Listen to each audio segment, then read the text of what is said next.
ये पालक मैंने डंडल के साथ उतार ली, इनको काटा नहीं है, धो लिया अच्छी तरह से।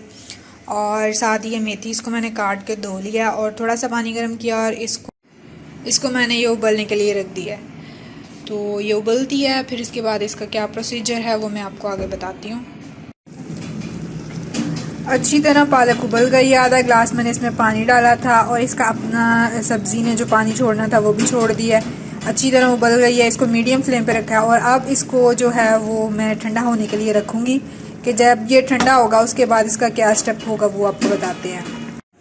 तो ये पालक फुल ठंडी हो गई है, तो अब मैं इसको जो है वो ग्राइंडर में ग्राइंड करने लगी हूँ। बहुत ज़्यादा ग्राइंड नहीं करना हमने, बस मुनासिब सा ग्राइंड करेंगे। ये मैंने पालक और पालक का ही पानी उसके साथ ग्राइंड करने के लिए डाल दिया। मैंने कहा आपको दिखा दूँ, क्योंकि जब मैं इसको चलाऊंगी तो समझ बिल्कुल नहीं आएगी कि मैं क्या कह रही हूँ, तो मैंने कहा आपको पहले दिखा दूँगी। तो ये मैं अब इसको ग्राइंड करने के लिए डाल दिया। अब मैं इसको ग्राइंड करूँगी। ये आप देख सकते हैं कि मैंने इसको ग्राइंडर में डाल के मुश्किल से 1 या 2 सेकंड के लिए ग्राइंड किया और अब ये ग्राइंड हो गया। अब आप इसको फ्रीज़र में फ्रीज़ कर सकते हैं, पैकेट्स में के जितनी आपको रिक्वायर है। तो जब आपका दिल करे इसको निकालें, बनाएं और खाएं। और बहुत ही आसान तरीका है पालक फ्रीज़ करने का, कोई मुश्किल नहीं है। अगर आपको मेरी वीडियो अच्छी लगे लाइक करें, कमेंट करें और मेरे चैनल को सब्सक्राइब करें।